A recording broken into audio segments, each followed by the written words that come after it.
बहुत सहनशीलता चाहिए। बड़ी वस्तु प्राप्ति के लिए छोटी वस्तु में कहीं राजी ना हो जाए, पहली शर्त। जैसे किसी को 1 अरब रुपया चाहिए, 100 रुपया दिया जाए तो कैसा लगेगा? उसे बुरा लगेगा। क्या होगा इससे? हमारी तो बहुत बड़ी संख्या है, मांग हमारी बहुत बड़ी है। ऐसे ही भगवत प्रेम प्राप्ति के मार्ग के उपासक को ब्रह्म पद, देवराजेंद्र का पद और सम्राट पद, योग की सिद्धियां और मोक्ष पद, ये भी बहुत ऐसे लगता है 100 रुपये के समान। 1 अरब की प्राप्ति वाले को जैसे 100 रुपया, ऐसे ही प्रेम प्राप्ति वाले को ये सब लगता है। इसलिए कह रहे मुझे ये नहीं चाहिए। दिए मानम न गृहणंति, देने पर भी वो नहीं लेते। बिना मत सेवनम जना, बिना मेरी सेवा के वो ये परम पद भी नहीं चाहते, मोक्ष भी नहीं चाहते। इसलिए पहले तो उपासक को यह समझना है कि हमें चाहिए क्या। भोग मिला, भोग भोग लिए, जैसी वृत्ति हुई वैसे ही चल दिए, जैसा मन आया वैसे ही क्रीड़ा कर रहे हैं। तुम्हारा लक्ष्य क्या है? प्रेम। इतना महंगा है प्रेम, प्राण दिए यह प्रेम न पइए, ऐसो महंगो आय सखीरी। तुम इतने सस्ते बिक जाते हो। रसेंद्री के भोग, जनेन्द्री के भोगों में अपना लक्ष्य भूल जाते हो। तुम प्रेम प्राप्ति कैसे कर पाओगे? जो भूमा सुख का अधिकारी बनना चाहता हो, अल्प सुख का त्यागी होता है। जो अल्प सुख में रमण करने लगता है, भूमा सुख के अधिकार को खो देता है। भूमा सुख परमात्म सुख। जिसकी बुद्धि इतनी प्रवीण है कि हमारा लक्ष्य है प्रेम, तो प्रेम के आगे कुछ नहीं, कुछ नहीं चाहिए, प्रेम चाहिए। वो उपासक बिना किसी हिचक के, बिना किसी भय के, बिना किसी प्रलोभन के वो भगवत प्राप्ति कर लेता है। वो प्रेम प्राप्ति का बस दृढ़ निश्चय चाहिए, फिसलना नहीं है। ये ले लो, ये ले लो, नहीं नहीं, मेरा तो लक्ष्य प्रेम है, इससे क्या होगा। पर ऐसा नहीं है। वो प्रेम तो बाद में मिल ही जाएगा, पहले हमें भोग भोग लेते हैं। बस यही त्रुटि जीवन को नष्ट कर देती है। यही कमी हमारी हमको आगे नहीं बढ़ने देती। नहीं, परमार्थ में थोड़ा भी नाम जप करने वाला, थोड़ी भी साधना करने वाला, उसको अनुभूतियां होने लगती हैं। चल चला चल राह में अनुभूतियों का ले सहारा, कौन तेरा साथ देगा, व्यर्थ में किसको पुकारा। परमार्थ के पथिक का कोई और साथ नहीं देता, उसकी अनुभूतियां साथ देती है। पर अनुभूतियां हैं नहीं तो धन साथ देगा, व्यक्ति साथ देगा, शरीर साथ देगा, रिश्ते नाते साथ देंगे। ये सब काल के गाल में दबे हुए हैं, ये क्या साथ देंगे। कालातीत पुरुष हमारा साथ दे सकता है, वह भगवान, वह भगवान के प्रेमी जन। इसलिए बहुत सावधानी पूर्वक सत्संग सुने और इस जीवन का चरम लक्ष्य है प्रेम। उस प्रेम को हम प्राप्त करने के लिए कमर कसे। क्या ये संतों के पास नहीं जा सकते? क्या इनका अधिकार भगवत प्राप्ति नहीं? नहीं, इनके मन में भगवत प्राप्ति की कहीं किंचन मात्र लालसा नहीं। पद और प्रतिष्ठा, भोग और ऐश्वर्य, नाम और कीर्ति, बस इतना ही लक्ष्य है। इसलिए प्रेम मार्ग के उपासक को कभी इनका संग नहीं करना चाहिए। हां, कोई महाभागवत और पद पर विराजमान और भगवत भजन में लगा हुआ, भगवत प्राप्ति की लालसा वाला, उसका हृदय से स्वागत करना चाहिए। ऐसा नहीं कि कोई हो ही नहीं सकता। अम्बरीश जी महाराज चक्रवर्ती, सम्राट और महाभागवत, बड़े बड़े महाभागवत राजा हुए। दशरथ जी महाराज चक्रवर्ती, सम्राट, वैसे महाभागवत कि भगवान उनके पुत्र श्री राम के रूप में आए। तो जो भगवान से विमुख है, केवल पद का ही अभिमान रखता है, राजपने का अभिमान रखता है, भोग ऐश्वर्य में घमंड में है, ऐसों का संग कभी भक्त को नहीं करना चाहिए। अभिमानिन ते न्यारे, भूत भविष्य लोक 14 में भये होए हरि प्यारे, 300 व्यवहार हमारो, अभिमानिन ते न्यारे। किमनो भूपई, मुझे क्या प्रयोजन है।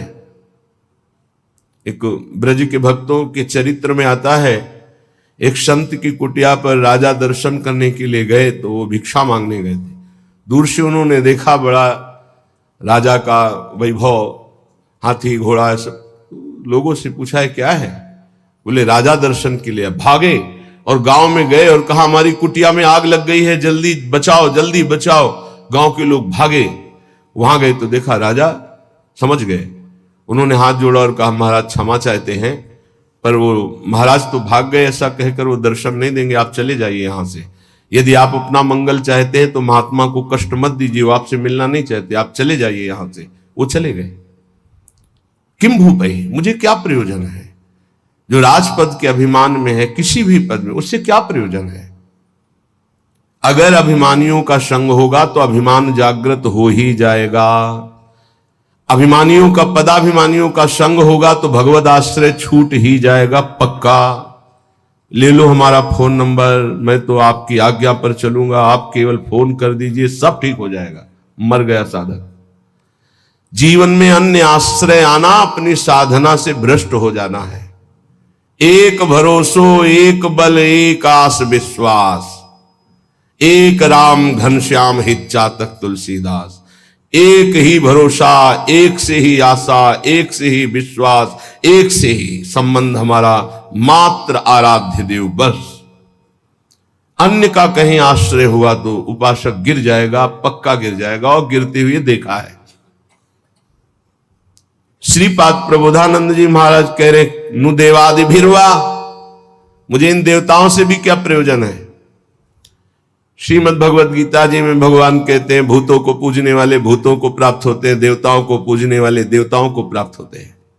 तो देवलोक स्थायी लोक नहीं है, स्वाप्निक है। देवादिभिर्वा स्वप्नैश्वर्योत्फुल्लित। जैसे स्वप्न में आप पहुंच गए, बहुत सुंदर मकान, बहुत सुंदर सुंदरियां, भोग, ऐश्वर्य, जब जगे तो कुछ नहीं है, ऐसे स्वप्न का विलास स्वर्ग है। एक अच्छा सुखद स्वप्न, जहां पुण्य खत्म हुए, मृत्यु लोक के विसंति, आग खुला, कुछ नहीं। इसलिए मुझे देवताओं से भी क्या प्रयोजन है? क्या दे देंगे? क्या भगवान की प्राप्ति करा सकते हैं? क्या भगवत प्रेम दे सकते हैं? नहीं दे सकते। इसीलिए कहा गया, बड़े भाग मानुष तन पावा, सुर दुर्लभ सद ग्रंथन गावा। ये देवताओं को भी दुर्लभ है मनुष्य देव, क्योंकि इससे हम भजन करके भगवान को प्राप्त कर सकते हैं, वो नहीं। श्रीपाद कह रहे, शून्यावलंबीर, कुछ आराधना करने वाले ऐसे हैं कि शून्य की उपासना करते हैं। अरे ध्यान ही करना है तो सच्चिदानंद भगवान के नाम रूप का ध्यान करो, समय सार्थक हो जाएगा। किम वैष्णवैर वापी, वैष्णव धाम वैकुंठ से भी हमारा क्या प्रयोजन है? ये तो सखाओं को पसंद नहीं आया। जब सखाओं ने जाना, नंद बाबा को वरुण के पार्षद ले गए थे, और श्री कृष्णचंद्र जो जब उनको मुक्त कराने के लिए गए, तो जो लोकपाल वरुण ने साष्टांग दंडवत की और अर्घ पूजा और उपासना, वो नंद बाबा ने देखी। मेरे लाला को बड़े बड़े देवता लोकपाल दंडवत कर रहे हैं। और स्तुति जब की तो सुना नंद बाबा ने, तो आके ब्रजवासियों से बताया, मेरा लाला तो भगवान है। सखाओं ने कहा, क्यों कन्हैया तू भगवान है? बाबा कह रहे थे तू भगवान है। तो भगवान है तो वैकुंठ दिखा। भगवान श्री कृष्णचंद्र जो मुस्कुराए अपने भोले सखाओं की बात सुन, तो ये ब्रह्म हृदय है, स्नान करो इसमें, फिर हम तुम्हें वैकुंठ का दर्शन कराएंगे। जी ही डुबकी लगाई, पहुंच गए वैकुंठ। वहां भगवान की दिव्य चतुर्भुज पार्षद, और दूर सिंहासन में इंद्र नीलमणि कांति चतुर्भुज भगवान श्री के सहित विराजमान है, लक्ष्मी जी के सहित विराजमान है। वो कांप गए वैभव देखकर। पार्षदों ने रोक दिया। अरे बोले, मुझे ऐसे के पास जाना ही नहीं, मेरा कन्हैया तो सिर्फ मेरा है। और एकदम व्याकुल हुए, कहा नहीं चाहिए मुझे वैकुंठ। और डुबकी से बाहर हुए, देखा मेरा कन्हैया मुस्कुरा रहा है। बोले प्रभु, चरणों में गिर गए, कहा कभी वैकुंठ मत भेजना, मुझे ऐसे वैकुंठ में नहीं जाना जहां आपसे इतनी दूरी हो, जहां ऐसा वैभव नहीं। मेरा कन्हैया जिसके साथ हम खेलते हैं। तो ये तो सखा भाव की बात है, फिर ऊपर के भाव में कौन स्वीकार करेगा ऐसे वैभव को? वैकुंठ के भी वैभव को नहीं स्वीकार करना। ना श्रीमत, ना किसी वैभव ऐश्वर्य सिद्धियों को स्वीकार करना। तब वृंदा कानन एकांत भाजाम, तब वृंदावन के एकांतिक प्रेम की प्राप्ति होती है। एकांतिक, प्रिया प्रीतम, श्यामा श्याम। तो अभी आप कहते हो मुझे मोक्ष नहीं चाहिए, वैकुंठ नहीं। 500 रुपया में प्रभु को भूल जाते हो, वैकुंठ की बात करते हो। मोक्ष जानते हो किसे कहते हैं? अभी जाना ही नहीं, मोक्ष किसे कहते हैं? जरा से लौकिक सुख में तो घुटने टेक देते हो, मोक्ष सुख के त्यागी कैसे हो गए? ये जो त्याग की बात है, ये उन भजनानंदियों की जिनकी स्थिति में आ चुके हैं। वो चाहे तो वैकुंठ मिल जाए, चाहे तो योग की सिद्धियां मिल जाए, चाहे तो मोक्ष मिल जाए, वो उनका त्याग किए हुए हैं। पहले मर्त सुखों का तो त्याग कर दो, मृत्यु लोक के सुखों का तो त्याग करो अंदर से, तब ऊपर के सुख अपने आप तुमको दिखाई देने लगेंगे। श्रीपाद कह रहे हैं, शम सर्वेशाम प्रयासेन दात्री द्वित्रैकांति प्रेम पात्रैक पात्री आनंदात्मा शेष सत्वा निधात्री श्री वृंदाटव्यस्तु मेंधस्य धात्री। आयास प्रयास से जो सुख मिलता है वो अल्प होता है।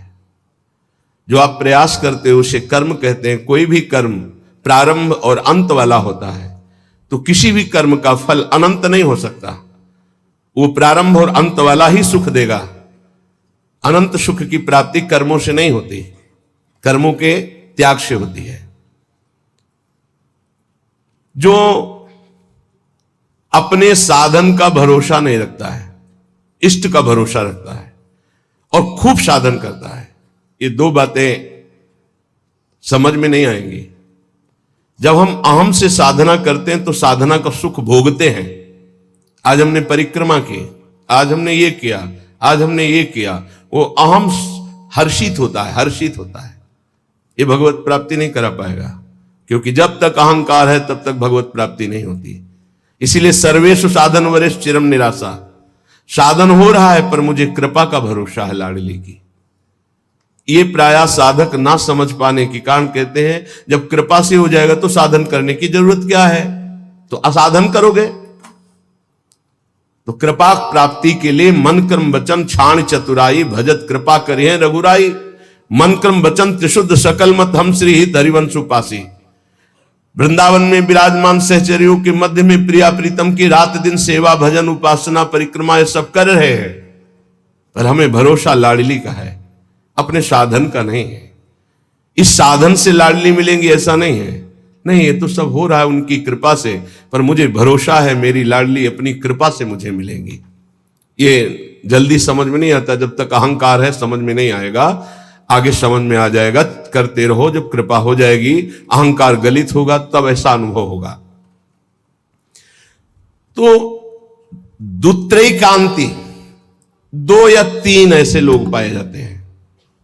भाव समझना, कह रहे पूरे विश्व में ये बहुतायत अंगुलियों से नहीं गिने जाते प्रेमी जन, जिनको न राजाओं से मतलब है न देवताओं से मतलब है। वो स्वाप्निक सुख, जो स्वर्गलोक आदि के सुख है उनसे मतलब नहीं है, जो मोक्ष से भी मतलब नहीं रखते, जो वैष्णव धाम वैकुंठ से भी मतलब नहीं रखते, वृंदावन की एकांतिक कुंज में बैठे हुए श्यामा श्याम का जस गा रहे हैं, श्यामा श्याम के लिए रुदन कर रहे हैं, जिनका आयास प्रयास से प्राप्त होने वाले सुख की कोई आकांक्षा नहीं है, ऐसे दुत्रैकांति, 2 या 3, सरल भाषा में समझिए, जो कहो हरिवंश रस बिरलो समझन हार, एक दोई जो खोजिए पाई सब संसार।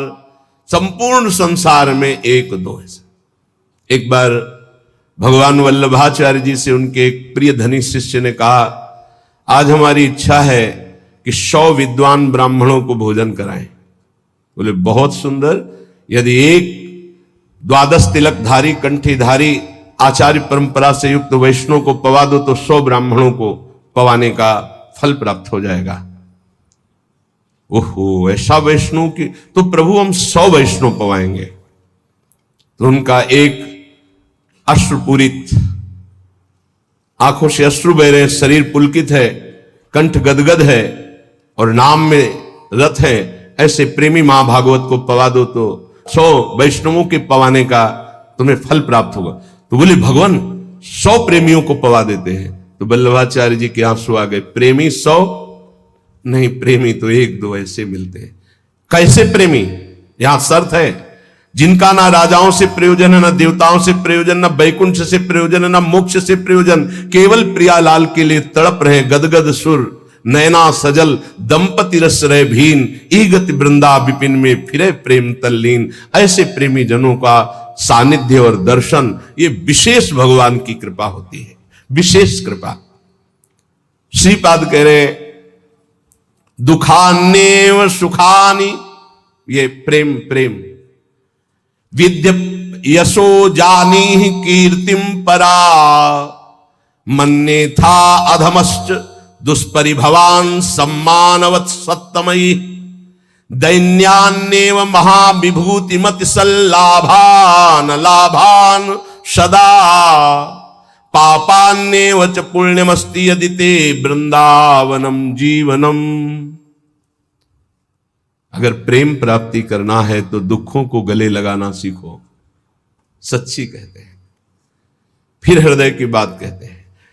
जब सब दुख एक साथ घेरते हैं तभी प्रेम के सहने की सामर्थ्य आती, ध्यान रखना।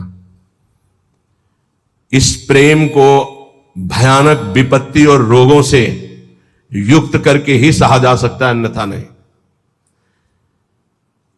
ये सबकी समझ में नहीं आएगा, भयभीत मत होना। इसका शमन ही होता है भयानक कष्ट में। भयानक कष्ट की स्थिति में ही प्रेम का शमन होता है।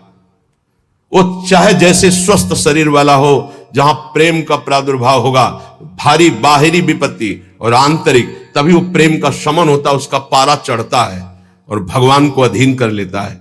ये लिखा पढ़ी की बात नहीं कह रहे, हृदय की बात कह रहे हैं। वैसे भी भगवान ने युधिष्ठिर जी से कहा, जिस पर मैं परम कृपा करता हूं उसका सर्वनाश कर देता हूं। चाहिए परम कृपा? जिस पर परम कृपा करता हूं सर्वनाश कर देता हूं, यह शब्द है। क्या सर्वनाश करता हूं? धन का अपहरण कर लेता हूं, स्वजनों का अपहरण कर लेता हूं, कोई उससे बात नहीं करेगा, किसी काम का नहीं रह जाएगा। तब उसका सीधा अर्थ भाव मेरे से होता है और फिर मैं उसे निहाल कर देता हूं।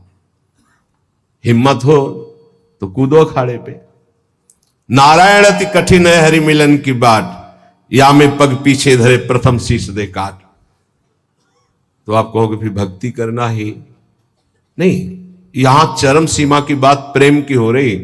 श्री कृष्ण का प्रेमी ऐसा वैसा नहीं होता, टिकुली बुंदा वाला नहीं होता, चूड़ी घांगरा वाला नहीं होता, वो परमहंस होता है। इनसे श्री कृष्ण रीझने वाले नहीं। चमड़े की चिकनाहट से अज्ञानी रीझता है, ज्ञानी नहीं, वो तो ज्ञान समुद्र है, सच्चिदानंद। ये जो बहुत बुरी तरह से है, अब वो तो अपने सब दर्शन होते हैं। जब सुबह मंगला में आते तो सब प्रकार के भगवान के दर्शन होते, विराट रूप के, छोटा बड़ा मंझोला रुद्र प्रेमी सब तरह के दर्शन होते। तो उसमें जैसे अब वो जो लाल लाल, ऐसे तो बहुत ही बुरा लगता है, ऐसे तो धो के मुंह खड़े हो जाते तो अच्छा लगता। अरे इस शरीर को सजाने से श्री कृष्ण मिलते हैं भैया। बढ़िया रज यमुना किनारे के मुंह में लगा के आते तो दर्शन मात्र से हृदय शीतल हो जाता, निष्पाप हो जाते हैं ऐसे दर्शन से। जैसे कुछ साधक ऐसे करके ऐसे दर्शन मात्र से निष्पाप हो जाओ, क्योंकि वो रज लगी जो शिव शनकादि की याचना करते हैं। कुछ ऐसे उपासक जिनको कहते हैं कि रज लगाइए मस्तक पर भरकर, तो उनको बेइज्जती लगती है। वो ऐसे पतला और गोरा चिकना शरीर, रख लो इसको, रखे रहना, इसकी दुर्दशा होगी। अभी नहीं मान रहे हो ना? नहीं, बाल तो नहीं मुड़वा सकते, बाल नहीं, एक भी शरीर का कोई अंश तुम्हारा ठीक नहीं बचेगा। आग लगा दी जाएगी शरीर में, जितना दुलार करते हो। मान ले अभी मान लो तो जान जाओगे तो पा जाओगे, फिर कुछ पाना बाकी नहीं रहेगा। मान लो इस चमड़ी और दमड़ी से जिसने अपनी प्रीति हटा दी, वही प्रिया प्रीतम से प्रीति कर पाता है। रुपया, भोग, शरीर, यही बाधक है भगवत प्राप्ति में, यही समझना है। दुखान्य व सुखानि, इस मार्ग का उपासक दुख को सुख मान करके चलता है। ये बहादुरों का मार्ग है। हम तो धन्यवाद देते हैं कि आप ऐसा सत्संग सुन रहे हैं, नहीं तो प्राय इतना दान करो तो ये मिलेगा, इतना करो तो ये मिलेगा, यही सुनने के लिए तैयार है। लेकिन ये आप सुन रहे हैं, हमारे ऊपर बड़ी कृपा कर रहे हैं, क्योंकि आप सुन रहे हैं तो सुनाने का उत्साह बढ़ रहा है। नहीं, इसे सुनने की योग्यता खो दी है। आज हमारी समाज सत्य सुनने की योग्यता खो दी है, क्योंकि अंदर मनमानी आचरण तो कौन सुनेगा इनको। शास्त्र रखे के रखे रह जाते हैं। सुनाने वाला चाहता है आपका मनोरंजन, और आप चाहते हैं अपने मन का मनोरंजन। दोनों के तार मिल गए तो तालियां बजती हैं। यहां तालियां नहीं बजा सकते हो, यहां मन को बजाना पड़ेगा, यहां मन को भंजन करना पड़ेगा। और यहां बैठ के सुन रहे हो, इसका मतलब बड़ी कृपा है आपके ऊपर। जब द्रवई दीन दयालु राघो तो साधु संगति पाइए। दुखान्य सुखान विद्य अपयशो जानी ही कीर्तिम पराम। ध्यान से, प्रेम मार्ग के उपासक को जब दुख मिलता है तो सुख की प्राप्ति होती है। पक्का पर यह समझ में नहीं आएगा। भारी जब दुख की, आप क्या समझते हैं, भारी दुख की स्थितियों को देखा गया, तब जाकर के उस परम सुख में चढ़। ये बहुत वैज्ञानिक तरीके से अनुभव की बात कह रहा हूं कि पावर चाहिए ऊपर चढ़ाने के लिए। जैसे कोयला झोंका जाता है, उससे अग्नि बनती थी, तब इंजन में पावर से वो रेल चलती थी। बाष्प भाप जो है बटलोई के ढक्कन को उठा दिया, उसके ऊपर उसने 100 ग्राम वजन रखा, उसको उठा दिया, फिर आधा किलो वजन रखा, उसको उठा दिया। उसी से उसको लगा कि इससे तो बहुत बड़ा कार्य किया जा सकता है। तो ये कक्षा 4-5 की कक्षा में पढ़ाया गया था कि वो इंजन का निर्माण किया, कोयले की इंजन, उसी से रेल बनी। उसका हमें नाम स्मरण नहीं है, जेम्स वाट, हाँ ऐसे कुछ नाम। तो ऐसे ही आप बिल्कुल बिल्कुल ऐसे ही समझिएगा। जब साधक के जीवन में दुख की भारी चारों तरफ, तो उसकी अध्यात्म शक्ति जागृत होती है। हर भरोसा टूट जाता है, एक भरोसा केवल श्री भगवान का, तो वो पावर से उसके मन की गति परमात्माकार हो जाती है। इसीलिए कुंती जी बहुत सोच समझ के कह रही, मुझे पग पग पर दुख चाहिए, क्योंकि दुख में तुम्हारे सानिध्य का अनुभव होता है। ये